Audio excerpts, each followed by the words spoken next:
Hey nerds, Farmer Jesse here. Welcome to Growers Daily, your daily dose of ecological farming insight. It is Friday, February 20th, 2026, and today we're talking about some soil blocking alternatives with a fun AI question attached. You know how that goes over with me.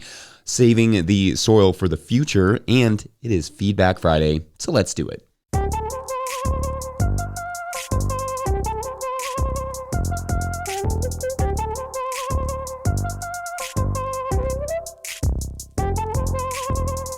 All right, happy Friday, everyone. I hope your weeks have gone well and that you haven't been too distracted by the Olympics, but hopefully just a little bit distracted. As you can tell, my voice has been a little tender these last 2 days, and I suspect that I either got a little too excited with Alyssa Liu's win yesterday, or that I maybe have a minor cold, and this is just how it manifests itself. I don't actually ever really get sick or feel bad. I just lose my voice from time to time. So I guess that's the trade-off. Anyway, I feel good, ready for a fun Friday. Also, shouts to Brian for the 20-second farm video clip that he sent yesterday of his seed starting setup. And please, listeners and viewers, always feel free to send along your own 20-second farm video clips to farmermike@no-tillgrowers.com. Would love to see some of those seed propagation stations like Brian's. That was very cool.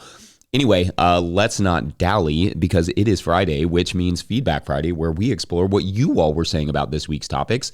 On Monday, we talked about spring broccoli and the risks of lawn clippings. That day, at Ox and Anna wrote, quote, "Thanks for the episode, Jesse and team. While watching the grass clipping segment, I had a sad light bulb moment and realized that I most likely contaminated a few cubic feet of the soil mix that I made for potting up my seedlings with some herbicide or pesticide-laden rice hulls. I did the germination test of the bean seeds that I saved, and poor things have been twirling and twisting, and I couldn't understand why. Now I do, but what a bummer. I was really hopeful to save this year on soil during the potting up stage," end quote. Yeah, bummer. So that's just unfortunate. And in fact, I had not heard of or thought of really rice hulls with, and the potential for contamination like it is with wheat straw sometimes. But it is indeed a thing that rice may be sprayed late in the cycle for desiccation with herbicides. And there are studies on how to do that really effectively. So that's fun. That may affect rice straw as well as rice hulls. And just a little heads up there. Yay, herbicides, the gift that just keeps on giving. And as a bonus, the administration this week just ordered an increase in production of glyphosate in case you thought things might be getting better. Nope. Not even a little bit. On the broccoli front, at Richard Roadcap wrote that some years they're overrun with cabbage worms and BT is required, which I totally get that. And one aspect of growing broccoli that I neglected to mention is just birdhouses, flowers, native habitat, and plants, etc. The beneficials that those will bring in will help with a lot of the pest pressure, but especially your brassica pests.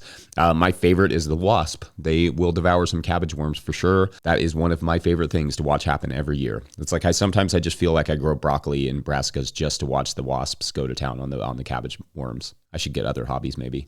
On Tuesday, we talked foraging, what 2025 taught me for 2026, and the mighty rake. Brad Liston wrote, quote, "I love a good hard 18-inch gravel rake. What a great tool to use to move hard material or flip it over and run it soft with the backside like a little grater. It is impressive the mileage that organic growers can get out of hand tools. And those basic four that you mentioned, end quote, for sure. Shovel, wheelbarrow, stirrupo, rake. That's like my Rushmore of gardening tools. Legends, those things." Several good comments on foraging. At Wendy Eames wrote, quote, "My 3-year-old grandson won't eat a salad to save his life. However, he loves to help his mom weed the garden. What helping means is he's out there grazing on the wood sorrel like a cow," end quote. Yeah, absolutely. I mean, our kids love sour stuff, so wood sorrel is a great entry, as it was for our kids. I used to take our kids around, in fact, and show them different plants on the farm and how to use them, but I will say that the wood sorrel is their consistent favorite.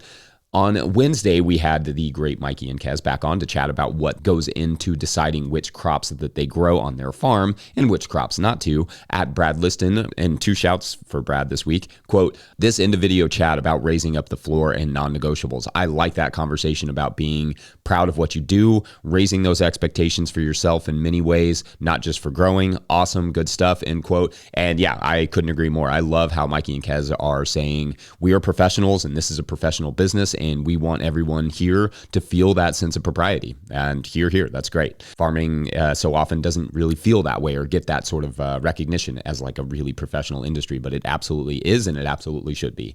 At Kristen Mannion seconded that as well. Quote, I love the idea of raising the floor, raising your baseline. Don't just quote unquote tolerate small failures, eliminate them completely. End quote. Yeah, lots of love for Mikey and Kez and what they're doing down there. I hope they're proud because it is very cool, and I'm honored they are so willing to share their work with us.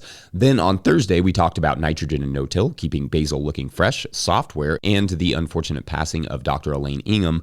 Lots of good tributes that day in the comments to Dr. Ingham. At Rubber Duck Style wrote, quote, I don't till, no fertilizer, herbicides, pesticides, or fungicides. Dr. Ingham started this when she said, does Mother Nature do it? This opened my eyes so much. Rest in peace, end quote. And yeah, I mean, she really inspired me in the fields as well, especially with things like cover crops and compost teas and, just good compost making. Truly take some time this weekend to watch some of her talks or listen to the episode that I was fortunate enough to get to record with her for the No Till Market Garden podcast many years back, or the one that Josh Satin actually recorded for Growers Alive. We just lost an absolute giant. Very sad stuff. On Lee's question about basil, at Gavin McKee mentioned that little organic basil starts can go for $10, and that is a good option as well for basil, for sure. The first plant I ever owned, in fact, was a little basil plant. Someone sold me on the streets of New York. I killed it pretty fast, but someone with an actual garden and basic understanding of how plants work could probably use that. Then there is no washing and packing for you at all. You just sell them the plant, and they can do all that stuff. That seems like a pretty sweet deal. Anyway, great stuff as always, friends. You all rock. Never fails. Let's take a quick break, and when we come back, we will talk about some alternative to soil blocks along with a side of AI ranting. Why not? BRB. Today's episode is brought to you by Tend. Farming is hard, running it shouldn't be. Meet Tend, the purpose-built platform built by farmers for farmers. Plan your season, map your farm, and track every task from seed to sale. No more spreadsheets, no more guesswork, just smart, seamless workflows. Tend adapts to your farm, 1 acre or 100. Real-time inventory, sales, labor, tracking, traceability, and analytics all in one place. You grow food, flowers, fruit, and more. Tend helps you to grow smarter. Start free today at tend.com. That's TEND.com. All right, back to the show. If you, the listener or viewer, are enjoying this podcast, getting even a small amount of value from it, consider supporting our work over at patreon.com/no-till-growers. I will try to get to questions from everywhere the questions come in, but I will always get to your Patreon questions. Now, today's Patreon question comes to us from Patreon member Amy Blankenship, who writes, quote, I want to talk about seeds, smiling emoji. I have some questions and maybe an answer. First, you've talked about seed starting with soil blocks and then creating soil balls, I think. Are there other seed starting systems you like/use?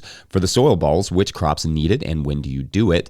Also, when I first joined, I asked a question similar to a question asked recently, which is how do you sort through all the catalogs to figure out your seed orders? I think I may have an answer, though it uses AI. I asked Google's Notebook LM to go find me information on squash varieties that do well in my region with an emphasis on resistance to squash vine borer. I asked it to find reputable companies that sell those seeds and compile days to maturity, planting info, and price. Once it found the resources, I asked it to build me a table of what it found so I could see which companies sold what. I think you could extend this approach to all the seeds you need for the season. By the way, you could probably use Notebook LM to just make your compilation episodes, or at least scrape your episodes for ones on specific topic. Just saying, smiley laugh emoji, end quote. All right, great stuff here, Amy. Love it. Let's take the seed question first, and then I can talk a little bit about the AI stuff. The handmade seed balls we do are reserved almost exclusively for potting up our peppers and sometimes tomatoes. Though with grafting, I've moved back to using the 4-inch soil blocker because you can't have any, soil above the graft when you're doing grafting, which is hard to control with the balling. I've also used those soil balls for basil, and in theory, you could use it for any sort of potting up. But really, once the seedling starts to yellow maybe, or just outgrow its tray, like it's just getting too dense in the tray, then that's when we do the balling up. Like we're just moving it from, being small and, overcrowded in a little tray to having more space and more soil to work with. And for us, the balling is just faster than making those 4-inch soil blocks.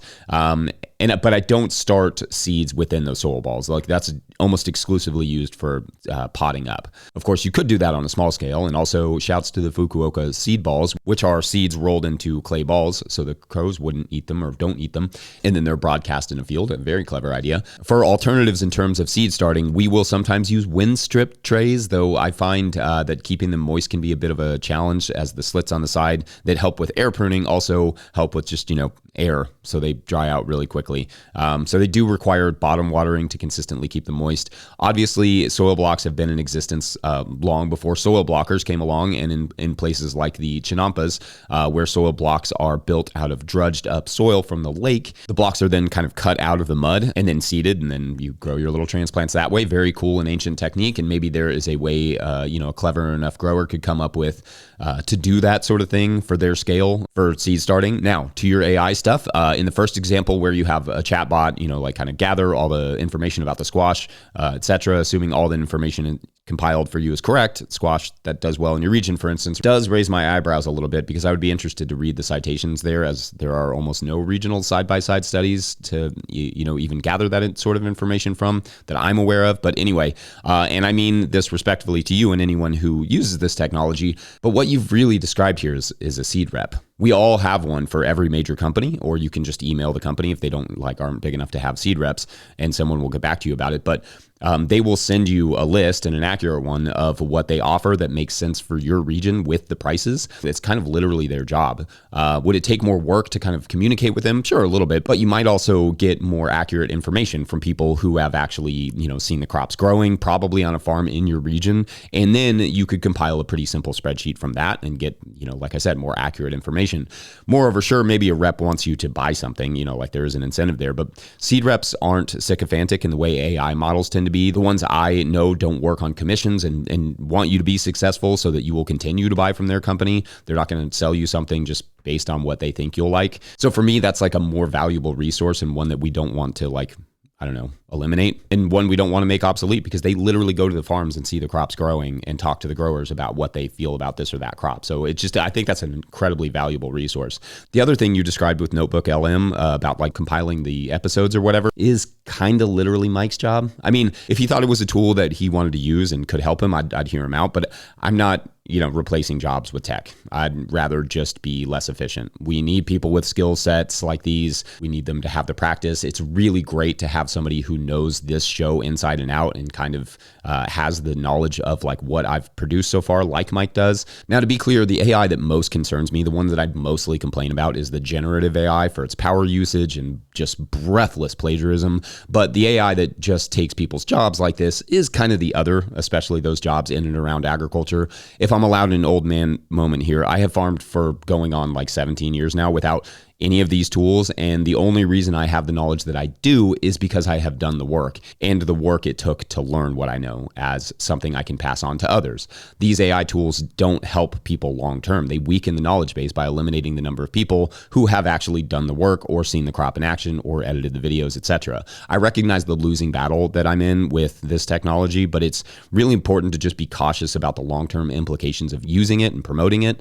These chatbots are starting to not only take jobs and cut off communication among people more than the internet already masterfully has, but they are also starting to take ad revenue away from people like myself and the other creators that you watch and love and listen to. So these bots are not only stealing the information, emphasis on stealing it, that we provide, but they are also starting to capitalize on that stolen information, which takes that thievery to a whole other level. Then the net effect of that will eventually be less information down the line, because not only will there be fewer people with actual experience, but at some point it will just not be worth it, me or anyone else making videos or podcasts, to share that experience, because the AI chatbots, in many cases using the information of farmers like me, will make this work financially unjustifiable. With all the love in the world to you and my friends who do use this stuff, I'm not trying to be mean. We all just have to keep in mind that convenience has a cost. And it's me, it's you, it's jobs, it's farms. Remember that farmland is being absolutely devoured right now in the name of data centers.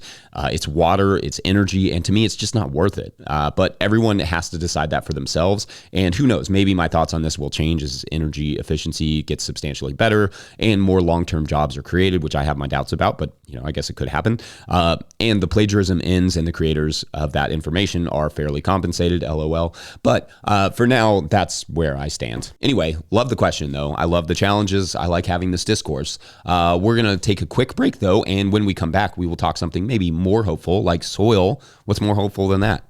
We're going to soil the whole world. Why does that sound wrong? Be right back. Today's episode is brought to you by Certified Naturally Grown. Certified Naturally Grown is the grassroots certification built by farmers for farmers. C&G gives local growers like you recognition for the commitment of producing food without synthetic chemicals by assuring customers that your practices are verified. C&G's peer review inspection model keeps the cost of certification low while creating opportunities for knowledge sharing amongst a strong, supportive network of like-minded farmers. Apply today to be certified before the season ramps up. Applications processed within 7 days. Learn more at naturallygrown.org. All right, back to the show. All right, so I do promise to get more positive here, but I can't start there. I have to kind of set it up. I have to start in the present because I think one of the hardest things to explain to future generations is going to be just how little was done in our time to protect land, air, and water. Like, period. We can all expect a nice, swift kick in the shins from our grandkids and or great-grandkids because it's coming and it's deserved for how we are all well aware of how poorly we are treating this planet, our lush, verdant, one-of-a-kind in this galaxy, full of potential planet, but how little we are simultaneously doing to protect it. I think about this all the time. I think about the absolute unrelenting, if not frankly cheered on, dismantling of our natural world and what this gluttonous use of resources will look like in 50 or 100 years to those people who are having to deal with the repercussions. We are living through an egregious evisceration of soil, air, water, wildlife, and ultimately human health. Preserving the natural world feels helpless at times. Thousands and thousands of acres of good agricultural land are falling to data centers that who knows how long they will even be in use as data centers, but that farmland will be gone forever, for good. Poof. Urbanization and desertification likewise are claiming large swaths of land every day. The current administration has aggressively doubled down on fossil fuel usage over renewable energy, even standing in the way of new wind and solar projects that could help ease the burden and pollution. Oh, and of course, again, glyphosate production was increased by executive order this week. All of that will have far-reaching effects on the land and the water and ecology and ultimately us. But I promised to be hopeful here, or at least positive. And I'm not going to betray that because, and hear me out, it could be the opposite. All of this could be the opposite. Not to be super corny, but the story is not yet written and the future has not yet come. With enough work in coalition building and policy development, we could stop this march towards desertification, biodiversity decline, land loss, water and air pollution. I know I've talked about this before, but we are at a place, given the science we have, the wealth present still, the interest in ecological systems and the land not yet fully depleted, we are in a place and a position to not just, leave future generations a vaguely survivable world, but an absolutely abundant one to create a beautiful world for future generations to just enjoy. Think of the best breath you've ever taken after a hike deep in the woods, on a ski slope, at the beach, wherever. Whatever that freshest breath you've ever taken, imagine that, but everywhere all the time.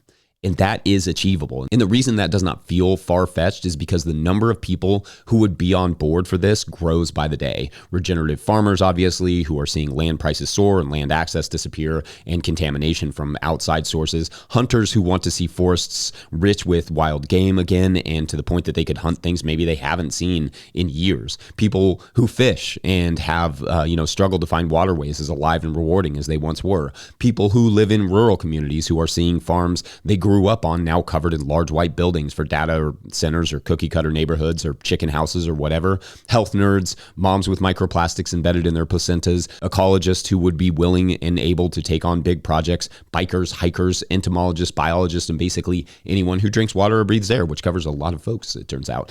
And if you're like hunters, fishermen, like what are you talking about? Yes, these are some of the most active conservationists we have. Indeed, there is so much opportunity here to get people of all stripes to come together and get on this issue of land, of soil, of air, of future generations, and just make it flat out awesome for them, if I'm allowed some idealism. Hopefully I've earned that, or at least you've come to expect it. So that is what I personally want to work more on, building policy ideas around an abundant future and building coalitions to put weight behind them, because it is possible to clean this place up, but also regenerate it and make it more beautiful, clear, abundant, largely through better soil management. And I just really don't want to be kicked in the shin. It hurts a lot, and I just don't want it to happen, especially not when I'm old. Let's please avoid that for myself and for you. Anyway, I guess consider this segment a primer of future stages of my work, taking the principles of soil health, ecological restoration, water management, soil management, and food abundance, and looking for ways to effectively scale it up and end this historical environmental massacre we are all living through. Otherwise, maybe we can all start reorienting our brains from, oh, well, we are powerless and this is inevitable, to we actually do have the power and we're going to fix this mess by just working towards it. And it will be beautiful, cheaper, and as a bonus, quite delicious. Let me know your thoughts, and otherwise, love you Friday, but we got to go. Don't forget, No Till Growers is a nonprofit 501c3, so donations are tax deductible and greatly appreciated. Please make sure to like and subscribe and or follow wherever you're getting this podcast. That's an easy way to help us out as well. Enormous thank you to all of our show sponsors. And if you'd ever like to sponsor this show, you can reach out to Farmer Michelle at notillgrowers.com.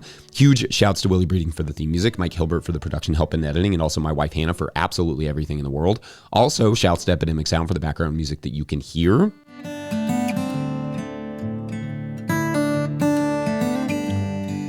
Tea coming in clutch today. Pick up a hat or a copy of my book, The Living Soil Handbook, at notillgrowers.com to support this work. Big thank you to everyone over at patreon.com/notillgrowers, where at a certain level, or if you just bump up from one level to another, you sign up in the month of February, you get a shout on the show. So big shout outs today to Alex and Oliver, Dwight Yoder. Everybody gets a little today. That's fun. Bill King, Doug, and Ian at Grindstone Farms. Shouts to all our Sunlight and Beneficials supporters. Very, very important to what No Till Growers does, for sure. Thank you all. And of course, as your bonus, I tell you a ridiculous story. And as you will remember from this week's ridiculous story, James has put on a headset and been asked to play a chord progression, just any chord progression that comes to mind.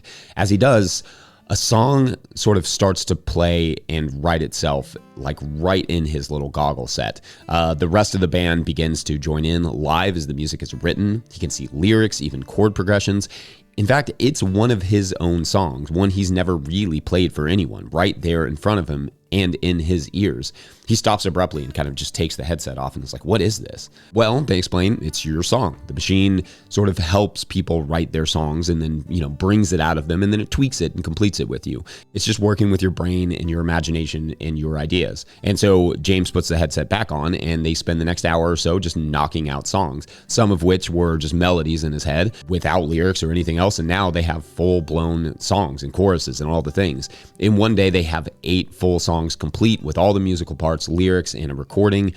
As they wrap up, the producer tells James, who's elated at this is amazing to him, we have 2 options now, says the producer. We will own 75% of the rights to the songs, blast it through our socials, blow you up really well, and then send you all on tour, all that good stuff, or you can buy them from us for $10,000. James, pretty stunned at this brazen request, says, what, 75%? Like, but those are my songs. Well, the producer responds, technically, they are, co-written, and they wouldn't exist without us. Good songs, though, but, you kind of needed us. Just let us know what you want to do. We've got another guy coming in soon. And that's it. James walks out. And so, the next month, resigned James begins his tour. Poor James. Or is it great James? I don't know. You all can decide. Thanks for watching and or listening. We'll see you Monday, because come Monday, it'll be all right. Yep, Jimmy Buffett said that.